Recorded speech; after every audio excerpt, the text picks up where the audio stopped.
It is 5 o'clock, so we'll call the meeting to order. Please stand for the Pledge of Allegiance. I Pledge allegiance to the flag of the United States of America and to the republic for which it stands, one nation, under God, indivisible, with liberty and justice for all. Roll call, Jason. Sarah Sarda, Here. Terry Crandall, Here. Kathy Greenaway, Here. Franny Kiefer, Here. Jill Sternquist. Here. We have a quorum. Next, I'll have approval of agenda. I'll make a motion that we approve the agenda before us and include also an addition under number 5H, resignations. Luke Yeomans, middle school CTE teacher, effective the end of the 2021-2022 school year. Second. I have a motion and a second. Is there any discussion? Roll call, Jason. Greenaway, Yes. Crandall, Yes. Kiefer, Yes. Sarda, Yes. Sternquist. Yes. Next, I have approval of minutes. Motion to approve the minutes of the April 11th, 2022 regular school board meeting. Second. I have a motion and a second. Is there any discussion? Roll call, Jason. Greenaway, Yes. Crandall, Yes. Sarda, Yes. Kiefer, Yes. Sternquist. Yes. Next, I have conflict of interest. Does anybody have any direct or indirect conflicts of interest they'd like to disclose? Hearing none, we'll move on to the consent agenda. I'll make a motion to approve the consent agenda as presented with the addition of H. Second. I have a motion and a second. Is there any discussion? Roll call, Jason. Kiefer, Yes. Sarda, Yes. Crandall, Yes. Greenaway, Yes. Sternquist. Yes. Next, I have public comment. Jason, do we have anybody sign up for public comment? No, we did not. Next, I have good news and student achievement, Mr. Mitzel and Mr. Clemish.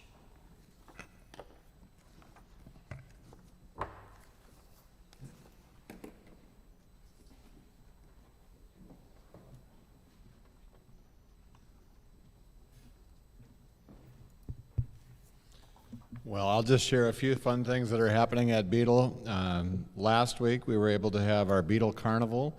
It's been a couple of years since we've had a carnival, so our playground and our gym were packed with people and kids and having lots of fun. So Bob Whitterin would have probably estimated about 559 there. I'm not sure. We weren't taking tickets or anything, but it was a great time, and the weather held out for us. So it was nice to have our families back for that because it's felt like a long time.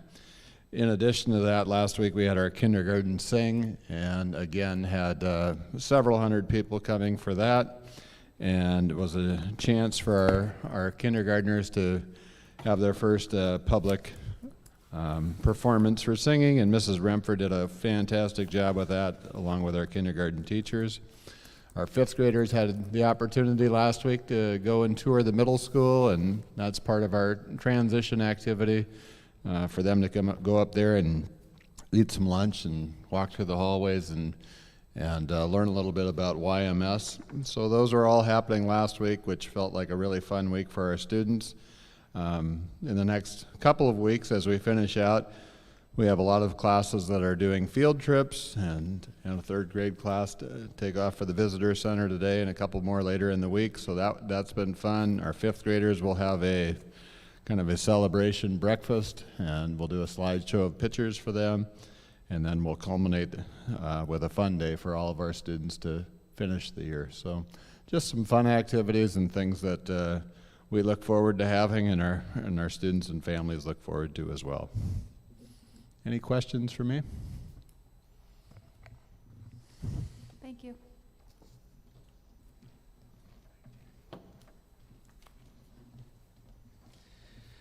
Good evening. I just want to talk a little bit about the district art show.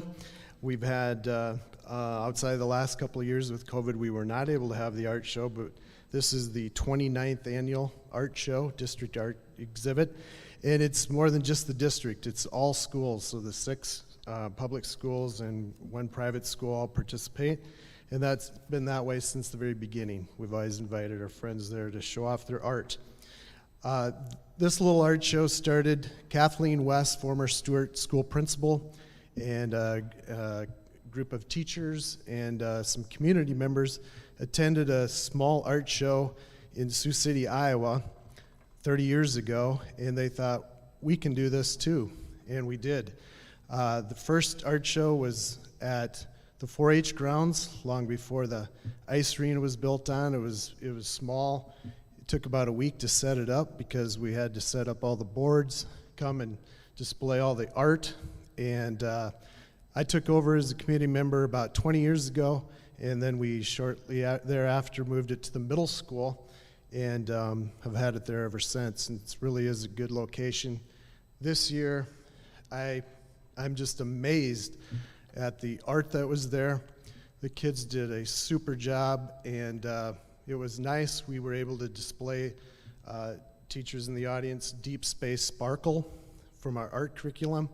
Our new art curriculum, which is already year 3, but because of COVID, this was the first year that we were able to display that art. And you could tell a difference. It was just great, the art that was there. Nice compliment from Kathleen West. She says that this may have been the best art show ever in 29 years, so I took that as a great compliment from her, my mentor. A couple of things about Deep Space Sparkle. It's a curriculum that our committee chose 3 years ago. It was created by a teacher, an art teacher in California, and she was able, with her basically owner of a technology company husband, developed this curriculum, and then with his technology skills, they're able to put it out on the web, and teachers are able to download it.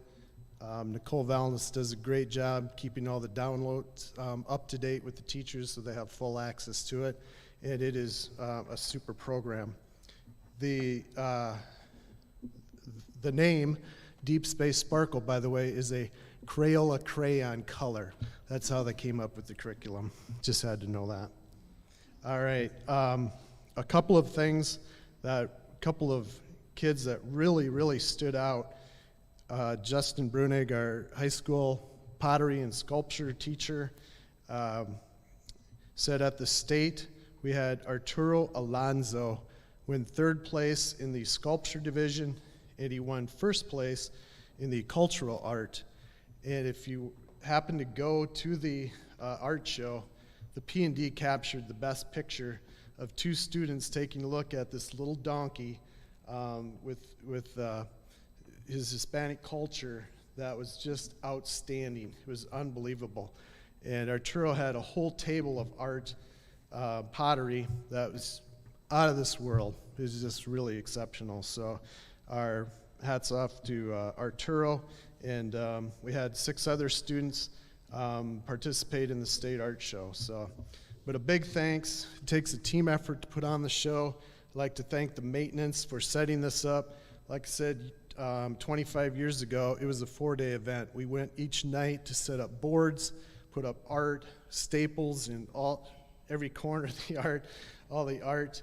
And now we have set up down to literally minutes. I think most of the elementary are out by 4 o'clock. And they set it up with the 4-foot paper. So the maintenance coming early and setting all those boards up, a big thank you to them. Brandon Wagner's cabinetry class, we had a little problem. Some of these boards are 29 years old. They get a few screws in to hold them together every year. Amazingly enough, after 29 years, our boards started to get weak in some areas.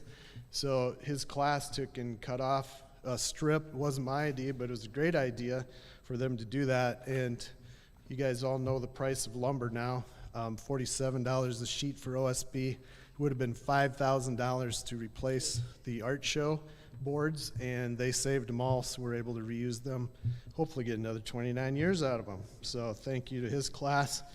And, the teachers who prepare all these art lessons, hats off to you, and the patience it takes to clean up after some of these art projects and to set it up, take down. Couldn't do it without you. Nicole, for the good job of downloading the art for the programs. Couldn't do it without you. And finally, to the students who create the art, that's what it's all about, and I'm so proud of them each year. We have teachers that come in from all the schools, take notes, look at each other, at other schools' projects, take notes. Hey, I'd like to do that again. It's a true collaboration of art ideas, so a big thanks to all. I think that's it. There's probably some people I forgot, but hats off. If you've not attended the art show, highly recommend that you do. Any questions about that?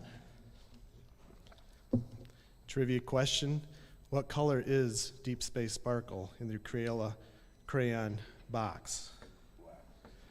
Black. Deep space with what? Sparkles. Gold and silver sparkles. Good job, Mr. Crandall. You got an A for the day. Thank you.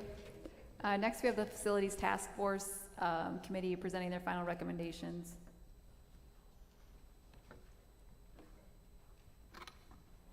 While Val is coming up, I see that we have a number of committee members that came tonight. If you would just raise your hand, we would just like to thank you and give you a round of applause. Thank you.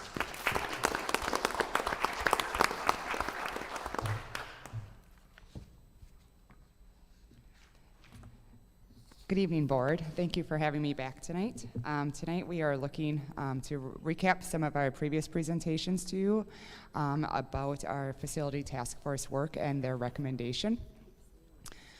So we are going to just kind of focus on that recommendation. So as you are aware, over 30 voices were part of the community task force.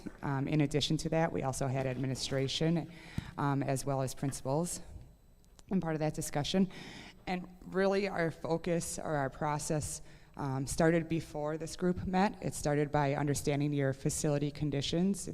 It also included running an analysis of your enrollment and your capacity and what you could grow into. And then we layered on your educational programming and your educational goals and how the facility can support those or does not currently support those. All that information fed into the task force, and that was the information the task force used to develop multiple options. And of that, what was kind of dubbed option E 2.0 is what emerged out of that.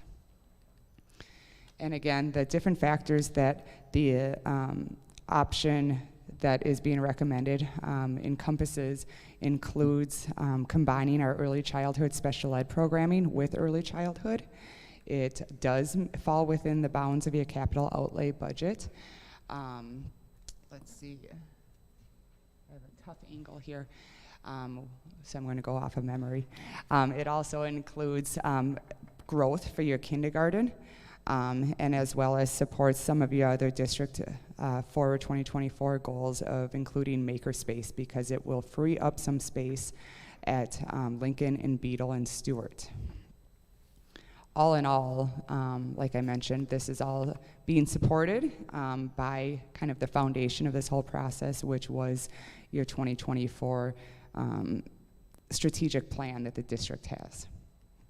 So just to recap, the task force, again, wanted to make sure, they wanted to look out, 10, 15 years, as much as that crystal ball would allow them to, and make sure that any parts of their recommendation would not limit flexibility for the district in the future. So as part of this, there was really a master plan that goes beyond the first steps. So again, that first step is to build a new early childhood and district-wide kindergarten center that would allow Webster to close, because we would move our kindergartners out of our other buildings. And then specifically at Stewart, it would also move out early childhood special ed. That would free up space for Webster's grades 1 through 5 to move into Stewart. And then really our next steps that the community task force strategized was how to deal with growth overall, because you guys will likely be faced with adding a 10th section for all of K through 5. And by doing that, it was to close Beetle, add a first grade addition to the new facility. And again, that's also freeing up additional space within your facilities for some of that educational need you need, and your special programming for special ed and student support services by giving them some square footage back at Lincoln and Stewart. So phase 1, here's your current structure, or this would be the ultimate structure with the new early childhood kindergarten as a new facility. So we would build that new early childhood kindergarten center, move our special ed for early childhood out of Stewart, move our early childhood program out of Webster, move all kindergartners out of all of the buildings into the new facility.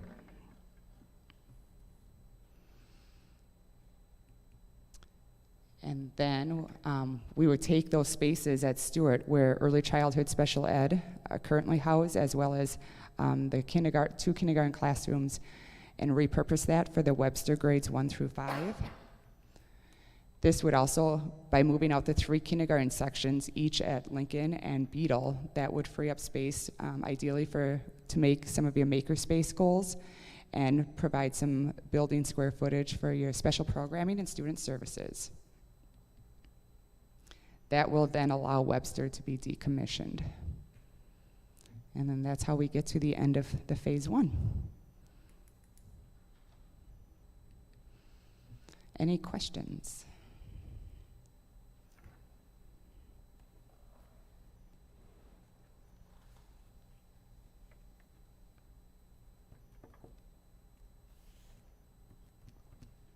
I just want to thank the task force for the hard work they put into this thing. I want to thank you and your staff, because it's been quite a long project and very thorough, and I really do appreciate the hard work that was put in and the results that have been and what has resulted from that hard work. Looking forward to next phases and how things work out, and I just hope we get good community support for us as we move forward on this project.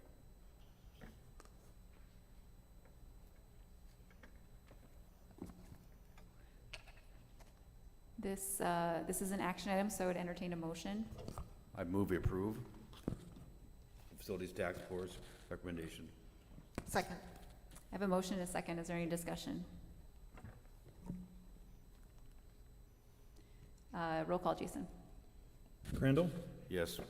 Kiefer, Yes. Greenaway, Yes. Sarda, Yes. Sternquist. Yes. Next I have, thank you very much, Val. Thank you.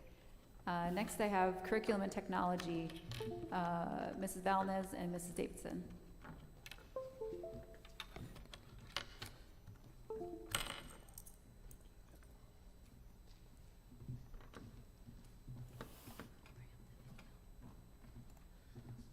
All right, well, tonight I am going to give you a preview of what has been happening in our early childhood, with our early childhood students. It was nice of Jerome to highlight Deep Space Sparkle and actually see some of our curriculum that you approve into our classrooms and with our students and teachers. So I'm going to do the same for early childhood. So a year ago, on April 12th of 21, the school board approved the recommendations made by the Early Childhood Curriculum Committee for our curriculum adoption. And throughout this year, the teachers have had the opportunity to implement the adopted resources in their classrooms. Mrs. Davison and I have also had the opportunity to collaborate with these teachers, not only on the curriculum, but also on the tech integration side. So we put together this video to show you what's happening with those curriculum resources in our classrooms.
So not only do we enjoy our curriculum process, but it's most fun when we get to see it with our students and in our classrooms. So I hope you enjoyed that. Do you have any questions? Thank you. Thank you. Next, we have school board election. I'm going to turn this over to Jason. Okay, I have on the school board agenda attachments that are accessible to the public as well as to the school board. A couple of things. It's been a little while since we've had to canvass the results of a school board election. It's been since 2013, in fact, as far as having gone through this process. So what you see on the screen and before you is a composite of all the vote centers, including the absentees. So vote center 1 was City Hall, vote center 2 was the North Fire Station, vote center 3 was the absentee, and then you see the cumulative number of votes cast and the total votes received. Now that does not correspond with the number of ballots that were counted, so that's the votes received, just to be perfectly clear about that. But each of the attachments within board docs is a recap. In the old days, before we had the poll books, the electronic poll books, we would have a sealed poll book that I would circulate amongst the board, and you would peel open the envelope, look at the poll book, recap the number of voters, and then we would compare that to the total aggregate count. Well, now with the modern technology, you get a little printout ticket from the poll books, and it tells you the total count by center. And as we roll through that, of course, this is in board docs, so everything then aggregates. We don't have an aggregated ticketing system for the absentees, so we compile this manually, and then it all sums back to the what is called or labeled the abstract, canvas and abstract document on board docs. So this would be the sum of the election, the results, the two highest vote getters being Sarah Sarda and Terry Crandall, would then be duly elected to 3 additional years on the school board, with those seats to be sworn in at the July school board meeting. I also would point out that we have, not having done this for a while, gave me an opportunity to research state law and administrative rules. And just to be very clear, the candidates for the school board typically do not serve as the board of canvassers. So in this particular case, we would ask that Terry and Sarah both abstain in the vote for this canvass, and then the other 3 remaining school board members will sign this document, and that'll become our official return that'll be filed back with the county auditor. So does anybody have any questions about what you're looking at or what you see in board docs? If not, then we would be looking for the action here to adopt the recommended action on board docs, which is actually a resolution. And then I will bring around a certificate document and 2 certificates of election. So first, if we would handle the action, Jill, that would be great. Yep, so this is an action item. I would entertain a motion. We, the undersigned, Kathy Greenaway, Franny Kiefer, Jill Sternquist, appointed as the Board of Canvassers because of our position on the governing board in the jurisdiction of Yankton School District 63-3 for the school board member election held on the 12th day of April 2022, hereby certify that the foregoing is a true abstract of the votes cast in the jurisdiction of the Yankton School District 63-3 at the election, as shown by the returns certified to the person in charge of the election. We further find and declare that Sarah Sarda and Terry Crandall, having received a majority of all votes in said election for members of the school board, are duly elected for a period of 3 years. Second? I have a motion and a second. Is there any discussion? Roll call, Jason. Kiefer, Yes. Greenaway, Yes. Sarda, Abstain. and Crandall, Abstain. and Sternquist. Yes. Okay.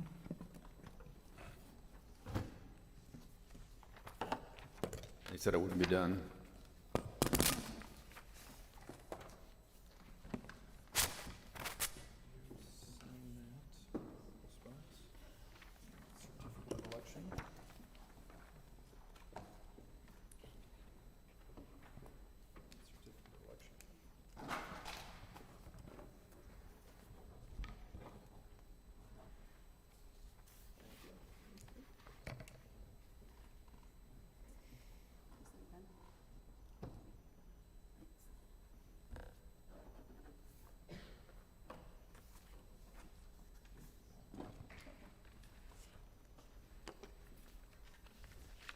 Is that it? You're done? Okay, next we're going to move on to school calendar revision.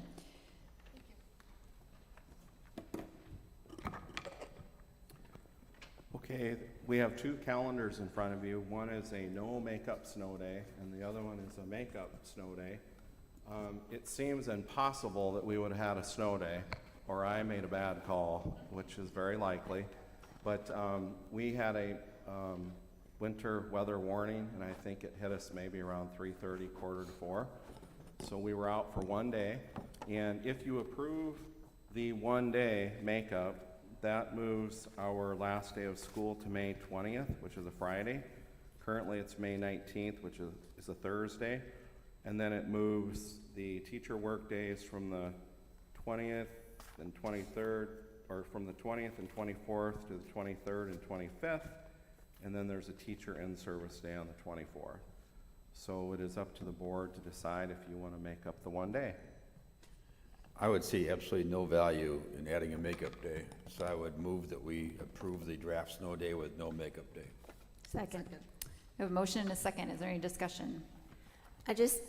The little bit of discussion for, I understand that we have that possibility in the month of April to have a snow day, but can we look more in April as to see how many hours we have? It just seems kind of tough to just decide on May 9th whether or not there's going to be another day or isn't going to be a day added onto the calendar, just for the flexibility of planning for parents that are trying to figure things out, or students that are trying to start jobs and stuff.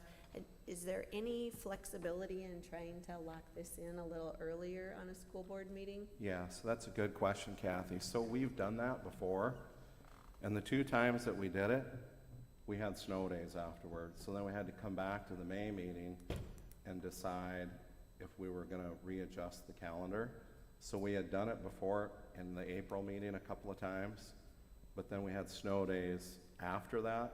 So then we had to bring it back again the second month in May and decide if the board wanted to make the changes. So I'm good either way. It's just that if we decide in April and we have snow days after that April school board meeting, we will most likely bring it back to the board. And there's probably a pretty good chance that we could, but it's up to I the guess I board. was just thinking more, when we look at it, we always look to see how many hours we have versus the requirement of the state versus the actual days that we're in. So I'm thinking, if we already know that we're ahead of schedule in April, even if we had one snow day or half a day, we'd still know. I'm just thinking just more for the planning side of things for parents and kids. Yeah, so to your point, we, during COVID, I think it was last year, we took the Friday afternoons, and there were several of them, and we were able to do that and make that decision back in the fall, maybe September, if I remember correctly. And it's because we know that we put in so many extra hours in our school district that we're able to do that. So to your point, yes, at the April school board meeting, we can give the board a report on how many hours, where we're at with the number of hours that are required and what we've put in. And you can probably tell from there that we would be at or well exceed what the requirement is for the state. Is that the answer? Yes. Okay. Any further discussion? I have a motion and a second. Roll call, Jason? I'm sorry, I didn't catch the second. Who was that? Kiefer. Was Kiefer? Thank you. Okay, Crandall, Yes. Kiefer, Yes. Sarda, Yes. Greenaway, Yes. Sternquist. Yes. Next I have YSD return to school plan. Mrs. Valnes.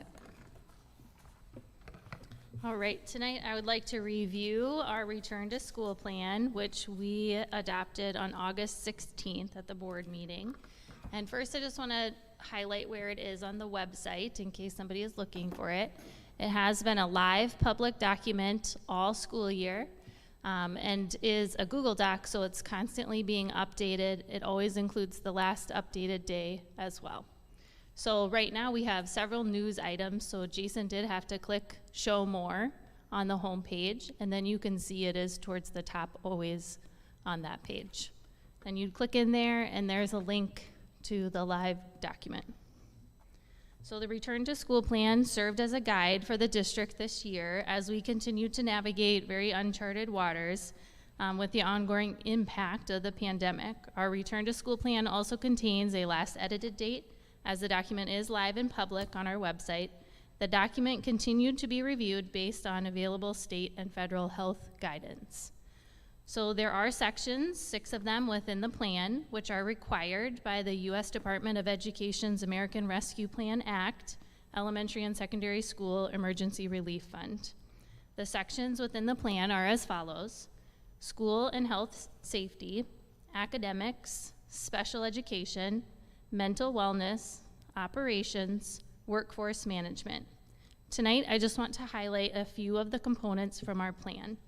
So in section number 1, school health and safety, the section contains the most recent guidance for federal and state health entities regarding quarantine, isolation, and then additional health and safety procedures. That part was the most active piece of the document, always following the local, state, and federal guidelines. In section 2, academics. This section outlines the instructional opportunities. YSD was again able to sustain in-person learning throughout this school year, yet our families did have the opportunity to participate in online learning, and that's outlined in this component. Also, our staff continued to support students and families learning at home while they were in quarantine or isolation. And then another section I would just want to review is the mental wellness. At the December board meeting, I did highlight this section as well. The mental wellness opportunities that we had available all year for students, families, and staff are also listed in this plan. So just an overview of a few of the sections. Once again, that plan was live, public, and is an ongoing document that helped us through the school year. Do you have any questions?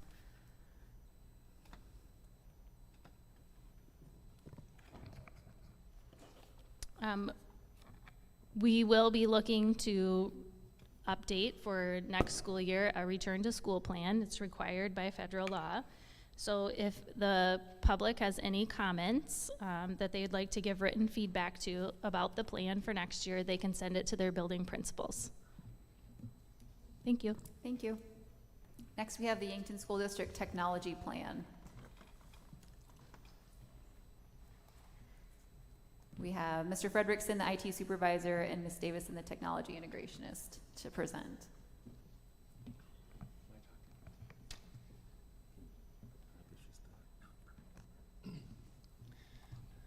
I'll pull this out. So the technology plan, it's a 5-year technology plan, and this coordinates with our capital outlay plan, which is also a 5-year plan. So we're always kind of making the dollars in the capital outlay plan kind of match up with the technology plan as well. So Jason, you want to click there? So here's all the members that got together this year. We missed a couple of years because of the pandemic, COVID, all that good stuff.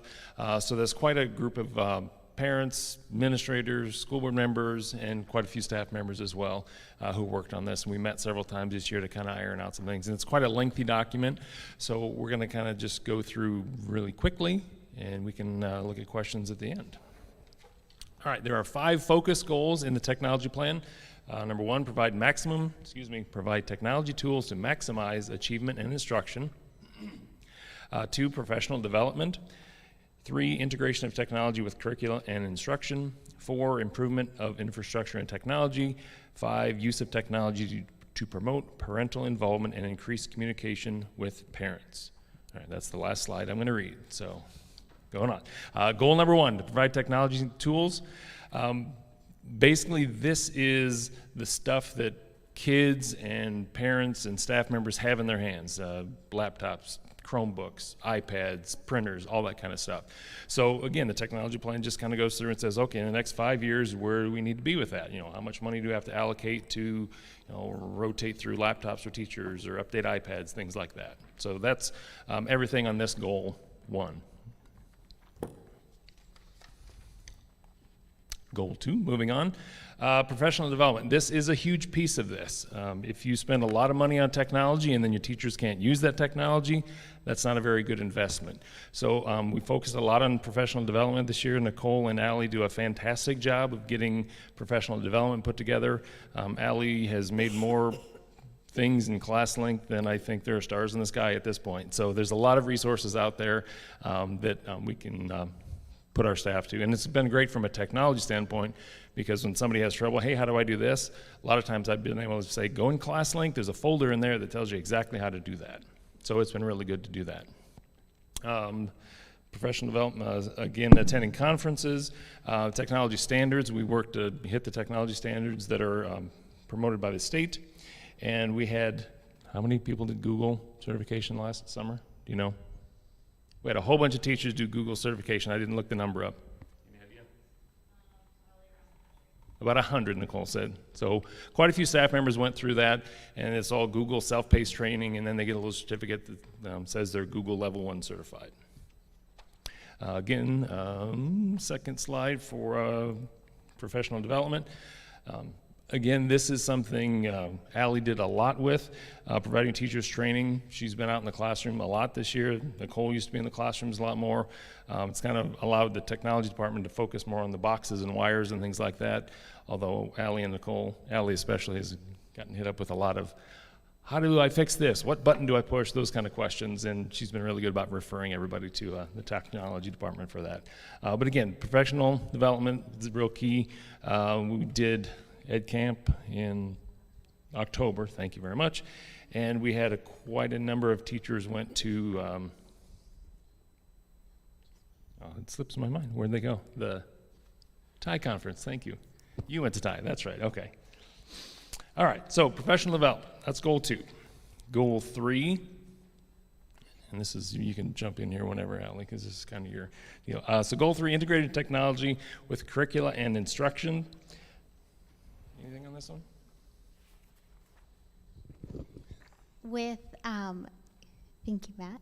With getting new curricula that utilizes technology more, just having avenues for students and staff being able to use it effectively, and making sure that there's equitable access across the district with those pieces encompasses this. Good. One of the things that, since Nicole's been here 4 years, sorry, Nicole's been here 4 years, I've been here 3 years, Allie's been here 1 year. One thing that we've all tried to do, anytime we get together and talk about this, we always try, every kindergarten class needs access to the same level of resources. Every 6th grade classroom needs access to the same level of resources. So we work really hard to say, all the iPads have this level of software. All the Chromebooks can do this amount of software. So that's really important because it ties all the way back to that professional development piece. If the Chromebooks in your classroom, the iPads in your classroom won't do what they do in Mrs. Smith's classroom, then your kid's kind of at a disadvantage. All right. Goal 4, improvement of infrastructure and technology. This is the stuff that has to work in the backside that nobody sees. These are all the boxes and wires and battery backups and network switches and all the really boring stuff that nobody ever gets to touch. This is technology nobody touches, but if it stops working, your phones don't work, your iPads don't work, all kinds of other things don't work. So I'm not going to go through and talk about all those things, other than we have been doing some major upgrades to the cabling. We did upgrade last year at the high school, this summer middle school, and so we're just continuing to make sure that our network has enough bandwidth, speed to move us forward with technology. Continuing process. Goal 4 continued here. We've been working with the E-rate program. E-rate basically is a federal program that allows you to get steep discounts to upgrade your network hardware. We've taken advantage of that, I think every year that I'm aware of, with as far as hardware, new switches, things like that, and we get a fairly steep discount from the federal government with that program. So we continue to upgrade the switches and wireless devices to make sure everything works. The one caveat on the bottom of the slide, the update smart technologies, that's something that we're kind of phasing out. In that first slide, I really didn't mention it, I should have. Last year we did Promethean panels. We replaced the smart boards in the elementary. This summer, we'll be doing the middle school, same thing, taking out the old smart technologies, replacing that with Prometheans. And so the smart technology piece, the high school still has smart boards, they're still using the smart software. That will kind of be something that may be phased out completely out of the district in a couple of years. A lot of teachers still have lessons in smart, and they can still run those on the Promethean panel. So that line item might go away. All right, goal 5. Use of technology to promote parental involvement, increase communication with parents. The app that we spun up 2 years ago, Nicole, thank you, has been a great tool to communicate things out. I keep referring to Nicole. She just keeps me on track all the time. So the app has been a great tool for us to communicate with parents, get information out. Infinite Campus, the buildings have done a really good job of setting up email, text notifications, lots of things out of Infinite Campus that we can do to communicate what's going on with the parents. I know a lot of teachers use Remind and some other apps to keep up with their teams and classrooms and things like that. Google Classroom, lots of different tools that we use to make sure that not only the kids know what's going on, but that the parents know what's going on as well. And Goal 5 continued.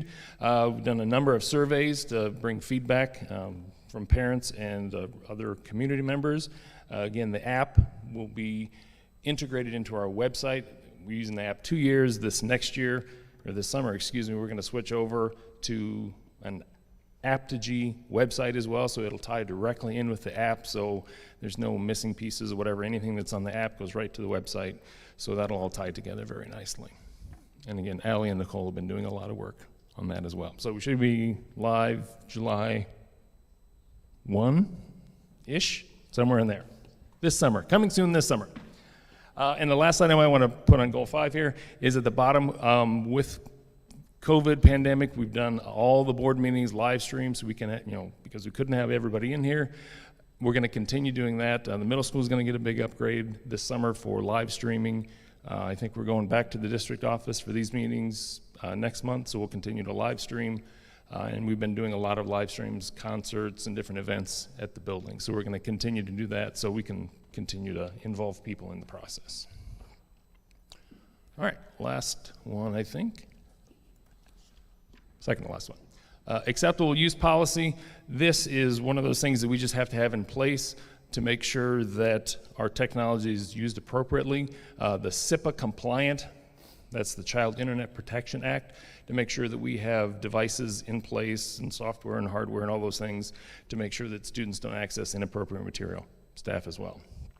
And we have instructions for proper care, use, reporting of technology hardware, how to keep track of things, how to take care of things in the acceptable use policy. Account security and responsible internet use, that's also in there. These are just ways to make sure that students and staff are staying safe online. And directions for preventing malicious use and consequences, of course, for policy violations. The AUP is like 3 pages long. That is a very short synopsis of it. It's just what it says. Acceptable use. Here's the things you should do and the consequences if you don't do those things. And evaluation, every year, hopefully moving forward, because we missed a couple of years because of the COVID pandemic. Every year, the group that we had on the first slide gets back together to evaluate how did we do. Did we spend as much money as we thought we were? Do we have extra money? Do we need to reallocate some resources? Things like that. So every year we'll be getting back together and talking about what we need to do next year. I think that's it, yeah. Questions? This might be more for principals, but just how did it go with checking out Chromebooks this year, starting in homeroom and taking them down, like the actual physical Chromebooks? And, from your standpoint, how did you see that going and working? So I'm going to speak just a little, really you're talking middle school and high school, Yeah. right? Okay. So this year in middle school and high school, we sort of assigned, quote unquote, assigned them a Chromebook so that they would always have access to that Chromebook as they travel around during the day. There was some kind of variations on that. The high school, Todd, if you want to come up here and talk about this, I'd be happy to hand you the microphone. But from a standpoint on our end, it worked pretty well. We still have a few bugs to work out, but it'll allow us to track things a little bit better. But I think it's a great first start. So as we've rolled out and implemented the use of Chromebooks, and we're really focusing on with students to have access to one throughout the day. We've had a few bugs with some of those things, but we've kind of found a system that's very similar to when students come in and they are going to get an algebra book, and they're going to use that, and they're going to be responsible for having that throughout the year or in algebra class and so forth like that. So those are things that we're working on. We're going to have a system in place where we have all of that at our fingertips. So we have it in this place. We're just kind of upgrading it as we're moving into next year. Hope that answers your question. Okay. Dr. Olson, want a piece of that action? Nope? Okay. Any other questions?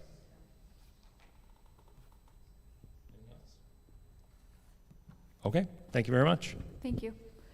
This is an action item as we need to approve the technology plan. I'd entertain a motion. I make a motion that we approve the 2022-2027 technology plan as in the agenda. Second. I have a motion and a second. Is there any discussion? Roll call, Jason? Sarda? Yes. Kiefer? Yes. Crandall? Yes. Greenaway? Yes. Sternquist? Yes. Next, we have policy readings. First one is Mr. Moore's. All right, thank you very much. So the policy reading that I'm bringing forth tonight is to discuss the elimination of charging admission for our high school concerts. And our rationale behind that is when people show up to our elementary school music concerts, there's no fee charge for that. So parents and grandparents and aunts and uncles and neighbors get used to going to music concerts for elementary children, and they come in and out of this theater and they do not have to pay any fees for those. You go over to the middle school and the same thing happens. You go in and out of those concerts and you do not have to pay fees. So there becomes some blurred lines when we have our orchestra concert, for example. It has grades 4 through 12 involved. So there's some confusion on people coming into the doors when they have a fourth grader who might be in the Stewart Elementary music concert and there's no charge, and then they come to the 4th through 12th grade orchestra concert and there is a charge. So we've discovered over the years that that's a confusing moment. Same with when we have a combined high school and middle school choir concert. There's, again, mixed perceptions on people coming to the door that they think it's a middle school concert, so they don't have to pay an admission fee. So what we would like to do is we'd like to make it so that all concerts, K through 12, we do not charge admission fees for those. Obviously, I explained one of the reasons. And another reason is all of our high school kids are required to be in those concerts as a part of their class requirements for orchestra, for choir, and for band. So when a child is required to be in an event, we don't think it is necessary to charge the parents or grandparents or whomever to come into those concerts because the student has to be present at those events. So our recommendation is going to be to eliminate charging fees for concerts. But I would also note that we have certain events throughout the year that are fundraisers, like our March to the Meridian, which is at Crane Youngworth Field. You know, there's a parade early in the day downtown, and then they have a marching band competition out at Crane. We would still charge for those because that serves as a fundraiser for the band. The band also has a fundraiser in the indoor marching band concert, which is over in the gym, so we continue to charge for that. And then choir, for example, has a night called Evening with the Stars, and that serves as a fundraiser for the choir too. So we would continue to charge for those events, but we would propose eliminating charging any admission fees for all concerts in the Yankton School District. Questions? So the money that is taken now for the athletic events and the music events, does that directly go back in any way to those particular events? It goes back into the general fund. Jason, do you want to elaborate on how that works? It's a budgeted revenue source within the line item detail of our general fund budget, but it doesn't go to the direct appropriation per se. I like the idea of not charging admission. I'm just worried that down the line it'll be a situation with music or band or something like that as maybe they don't get the resources they could have gotten because they don't bring in the money. I'm concerned about that. Yeah, that wouldn't be the case with the way that we budget for that. That's part of the budgeting appropriation process, so those programs are adequately funded, either way, with or without charging admission. Good question. Thanks, Jason. Anyone else?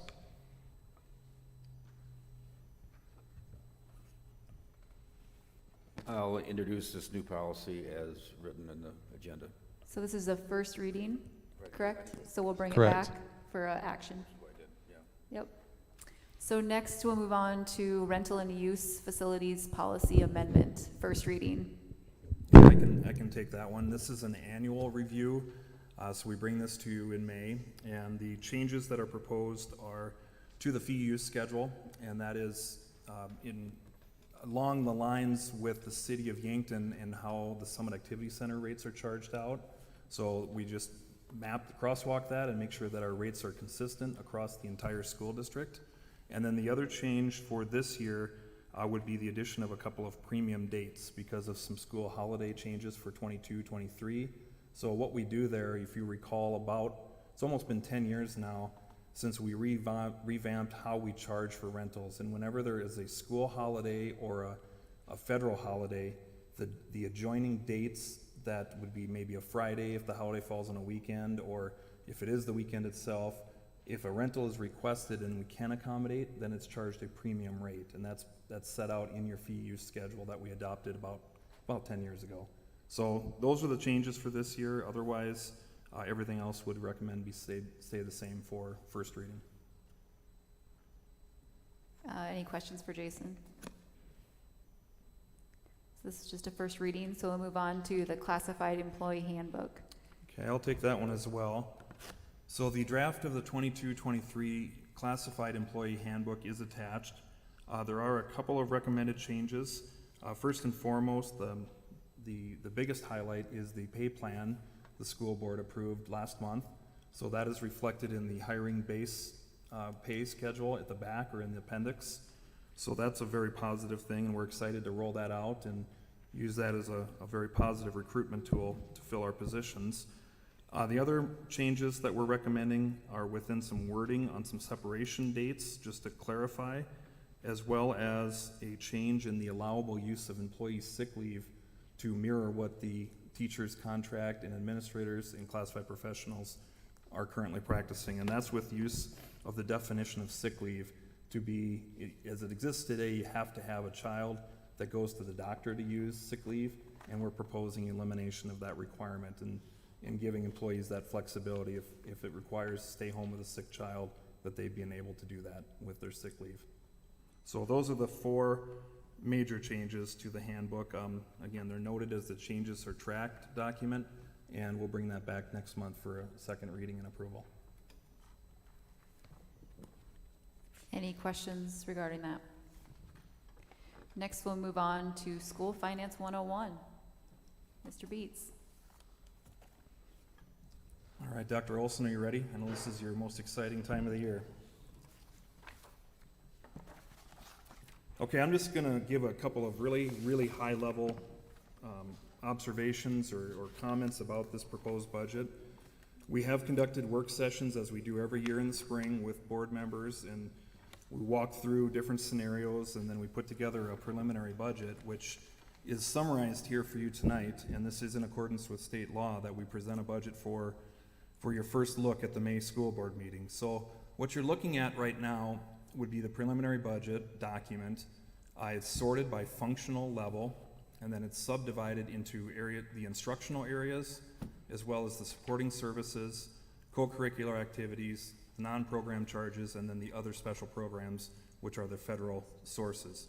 So in total, for the general fund first, $11.9 million is proposed, and this includes all of the teacher salaries following negotiations as the positions are filled as they exist today. There's still some hiring to be done, which will cause us to go back in and make some adjustments as those salaries become finalized. But this $11.9 million is about 54% of our budget for direct instruction in the classrooms. The supporting services area of the general fund represents about 37.5%. And then our co-curricular areas is about 4% of the budget. So that in sum comes to 95.5%. The remainder then is the federal programs, which each federal program is unique. The title programs for Title I, Title IIA, and Title IV are the preliminary allocations for fiscal 23. The allocations for Title III and Carl Perkins as of the date that I finalized this, were not yet released. So there will be some adjustments to be made there once those numbers are known. The other item to note for general fund is the CARES ESSER funds. As you know, we have three different, I'm going to call them buckets. ESSER 1, which is to be fully expended by September of 22. The ESSER 2 funds, which run out through September of 23, and the ESSER 3 funds, which run out in September of 24. There is a lot of coordination and reporting and collaboration that has gone into that, so that ties back to the return to school plan that Nicole has referenced, which is a subset of the requirements to have a plan. And then within those funding mechanisms, we have a grant budget that we've worked through to address all of the allowable uses and the needs of the school for the next 3 fiscal cycles. Those dollars, once we get to the end of this year, will be tabulated, and we'll have like a midterm point, and then we'll add them back into the budget for continuation. This is really a new territory for us, as most grants that we're accustomed to working with go year to year. These grants are 3-year cycles, and so it's gonna be very different from me being able to show you where we're at as a snapshot. I'll take that snapshot in June, provide the rollover amount per se into the next budget cycle, and then we'll continue the grant from there. So that's the general fund. The preliminary item, 21.9 million for appropriations. And I'm just going to stay with appropriations, and I'll circle back to the means of finance in another document. For capital outlay purposes, the subtotals by function are presented. This is a little different view than what the capital outlay plan will look like, which we bring in June each year. But just to give you kind of a flavor of what is going to be coming in the capital plan, each year we do a new 5-year plan, with year 2 becoming year 1, and so on. However, major projects that we're working on right now include land acquisition. As you approve the moving forward with the early childhood facility, it's anticipated a next step among many will be finding land suitable for building. We will also be contemplating certificate financing, which will be at some point finalized and added back into this budget. I would expect to see those hitting the budget though in fiscal 24 as far as the actual debt service but it is planned for in our capital plan, and we're happy to say that we have no debt, and that's going to be completely encompassed without having to raise taxes within our capital outlay budget. Other big projects, well, we've got some roofing projects that we're just starting at the high school. We have a major fire alarm replacement scheduled for next year at the middle school, along with a boiler. And then we have our ongoing technology plan, as was presented earlier, and our vehicle and bus rotations and whatnot. So there's a lot of stuff that goes into the capital outlay budget, and this is subdividing it out according to the functional area for spending. Then moving over to the special ed fund, the total preliminary budget is 5.5 million. That again lines up with functional spending, incorporates the teacher contracts as negotiated for next year, along with the addition of some positions that have been previously identified the last couple of board meetings, and puts us at a $5.5 million budget heading into next fiscal cycle. Impact aid is a small fund, but it's the monies generated from Gavins Point Dam area. So that produces about $50,000 a year, and then that is just appropriated back into our general fund, but it is $50,000 that we have to show as a special revenue fund itself. Within the food service fund, next year we are going to go back to the way things were before COVID. So as a general reminder to the board, the universal free meals are set to expire June 30th. So that means that this summer, heading into next school year, unless something comes through as a last minute change from the USDA, we would be back to accepting applications for those that qualify, and then moving back into statuses for the school lunch program of free or reduced price or paid status. So this budget is the appropriation side, and like everybody is experiencing in their personal budgets, food costs have gone up. Our labor costs, we've increased our wage scale.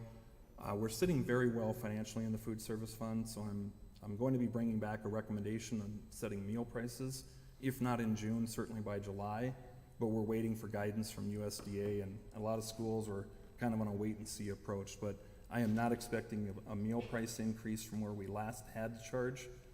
Unless the USDA, there's requirements and calculations on subsidies, it might be minor adjustments, but I'm overall optimistic that we'll be able to keep our meal prices low and affordable for families. So I'm going to move over to the means of finance and how we pay for it all. The local sources of funds are where the property taxes exist, the opt-out taxes, tuition and earnings on investments. Other local sources include gate receipts, pupil activities, the income that generates off of student passes and that kind of activity. Then we get into the city sources, which is shared operations to run this facility. And the state aid is exactly that, along with some other state sources, and then our federal programs, which I've already highlighted on the budget side of the equation. So in total, we're presenting, it's almost a balanced budget.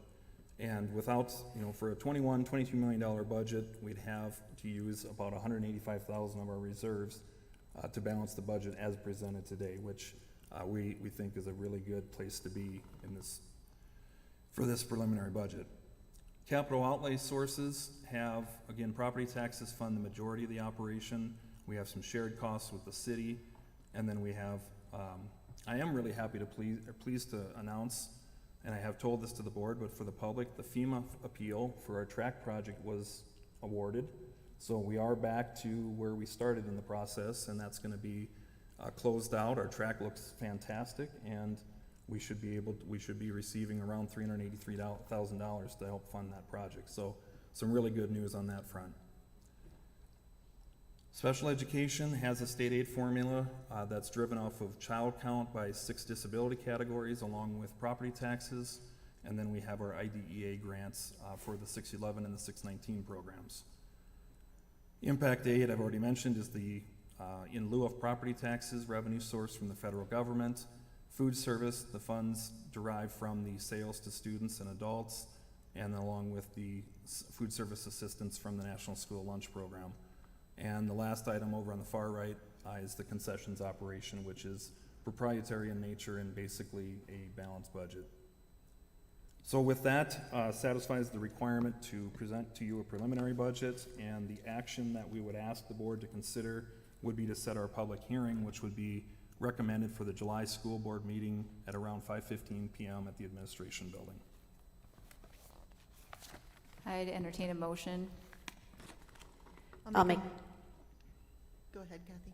I'll make the motion to set our budget hearing for 5:15 p.m. on July 11th, 2022 at the administration building. Second. I have a motion and a second. Is there any discussion? Roll call, Jason. Greenaway, Yes. Kiefer, Yes. Sarda, Yes. Crandall, Yes. Sternquist. Yes. Next, I have school handbooks. Mr. D is up first. Good evening again. So each year we bring to you any updates within our school handbooks that become policy within that we follow from our district policies and so forth. So tonight, as you've seen in some of the attachments, the strike-throughs and just a memo of some overviews of some of the things that are going to be updated within the handbook. I'll just point out a couple of things there with our school rules, with some water bottles and book bags. There's something that we've been able to do the last 2 years, and we're gonna continue with that expectation for student use through that and monitor that. And there may be a time that we come back to and say, you know what, we need to pull this back a little bit as well. But those are things that we're looking at.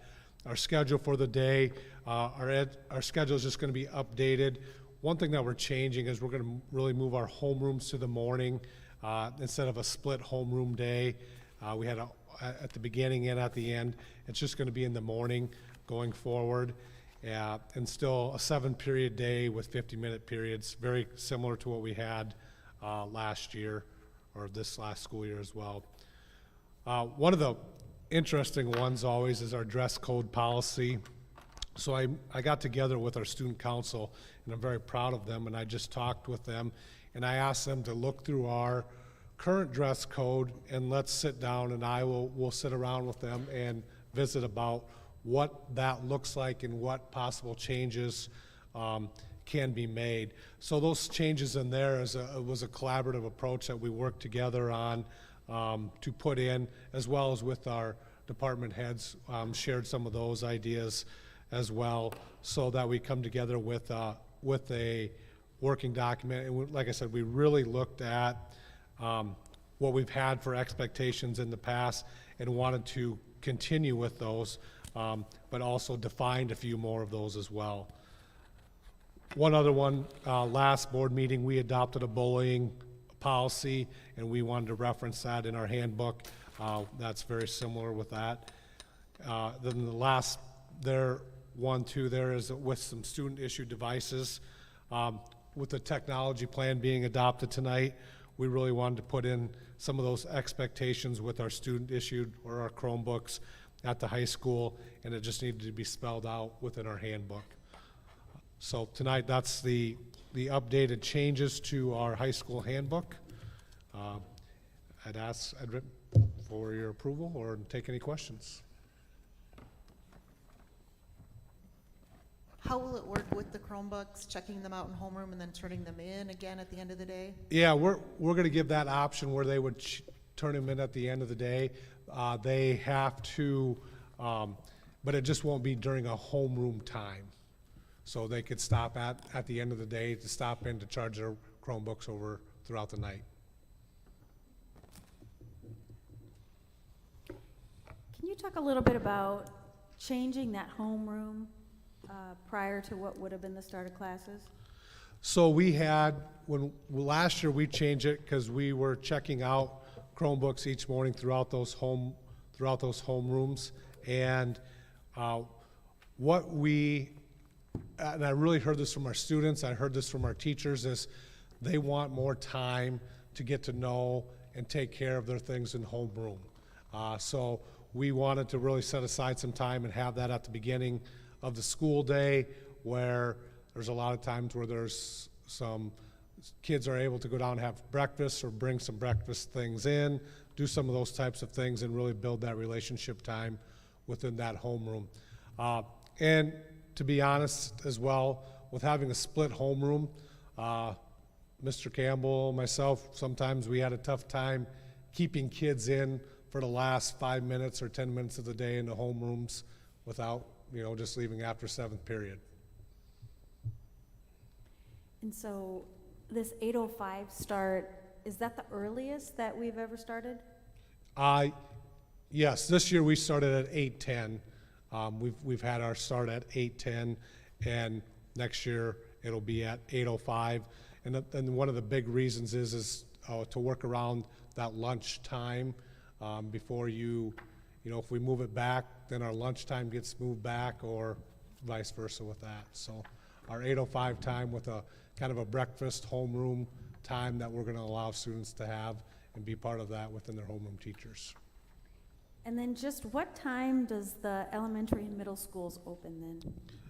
8:20 is the middle school, and the elementaries are 8:30, 8:35.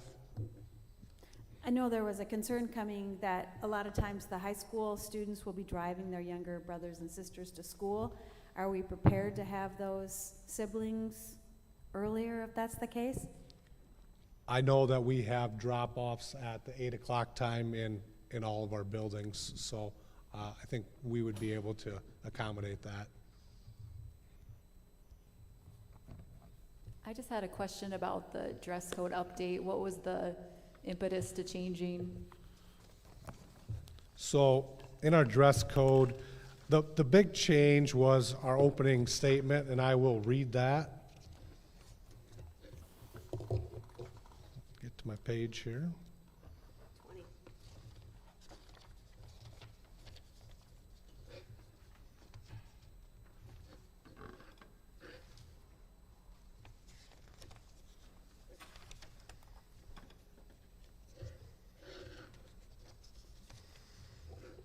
20. Well,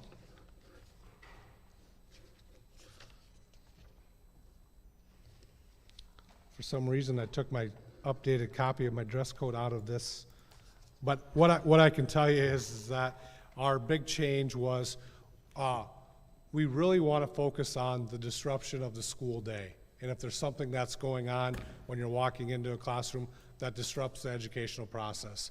So that is the big rationale that came from both of our students, our staff, and the things that we see as well. So with that, you know, being courteous to each other and making sure that we're not, our students are not disruptive of each other within their dress code.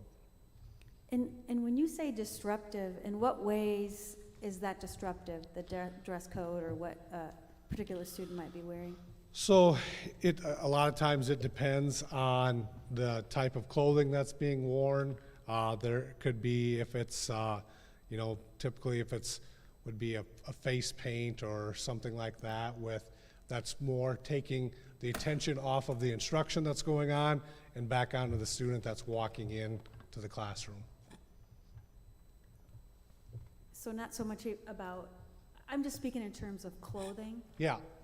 The disruption is So if that they're they call coming in, attention to themselves. I just want to make sure we're not creating any male, female yep, nope, and discrepancies here. that's something too that we work within our student council, and they were very cognizant of that to make sure that it was both for both genders, that we would follow that and make sure that we are within the realms that's appropriate for school.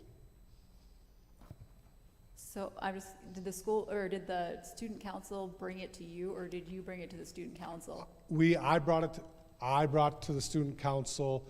I said, go there and let's look at our current policy and bring me your ideas. I brought our ideas, and then we kind of work with those together. So you basically agreed, from the student council and the administration agreed on this? Yes. Yep. Okay, perfect. Yep.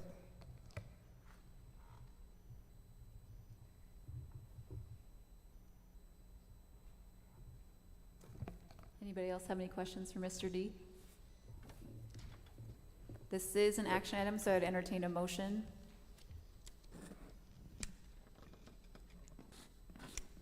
I move we approve the high school handbook. Second. We have a motion, a second. Is there any discussion?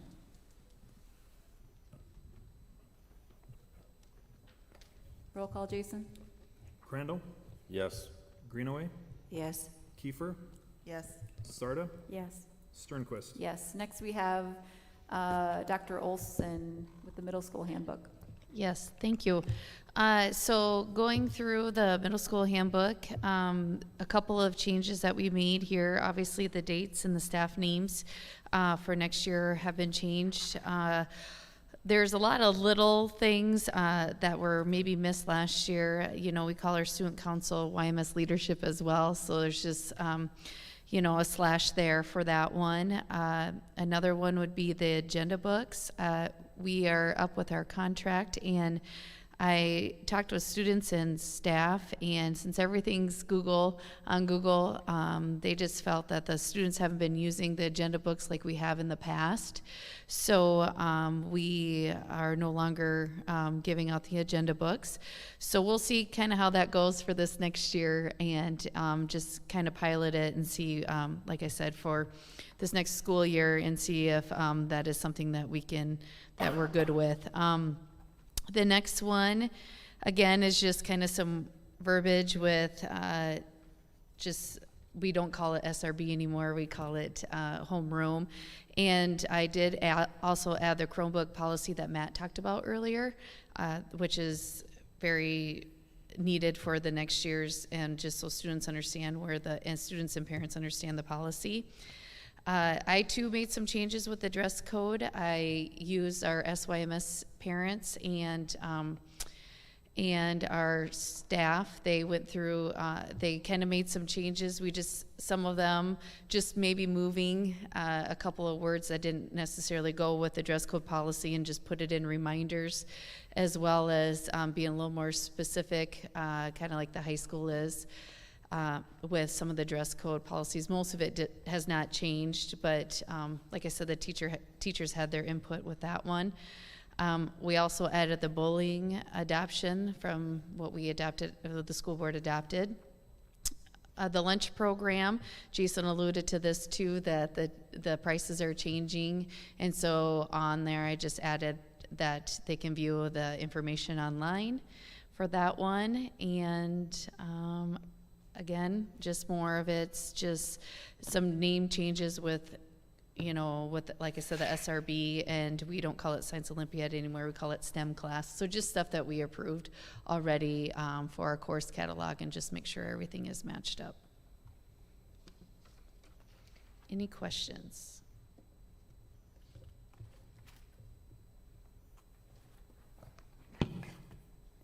If no one has any questions for Dr. Olson, this is an action item, so I entertain a motion. Motion to approve the 2022-2023 Yankton Middle School Handbook. Second. I have a motion and a second. Is there any discussion? Roll call, Jason? Greenaway, Yes? Sorda, Yes. Crandall, Yes. Kiefer, Yes. Sternquist. Yes. Next, I have the elementary school handbook. Mrs. Riken's on Sure. it. Ours are pretty simple, as you noticed, so just some date changes on there. Also, under conferences, this kind of varies by year depending on scheduling, events, some other things, but we are next year holding conferences after first quarter and then in between second and third quarter. Most of our staff prefer this because when we do it right after first and second, then we pretty much have, you know, from middle of January all the way until May when we don't have a scheduled time to meet with parents. So that's why we do it in between second and third. Under parties, we do have 3 scheduled parties a year for holidays. I think this has been a forever something that we've asked for party money to be brought in. We really enforce it not at all. Most teachers don't even mention it. Some kids will bring it, some won't. We would recommend that we just get rid of that. Many of the classrooms bring their own snacks anyway, their own drink or snack, or kids volunteer to bring bagels or fruit or whatever it is for that party. And then the last change is to the visitors, still requiring all of them to check into the office, as they obviously can't get anywhere else without, but not all of the schools were handing an actual badge to the visitors. Sometimes they were leaving with the badge, forgetting to bring it back, so just getting rid of that. And then Sarah, just going off of your question to Mr. D about older kids dropping off younger kids, I appreciate that. I think all 4 of our elementary schools start breakfast at 7:45, so the younger kids could be dropped off probably early enough for the older kids to get to the high school.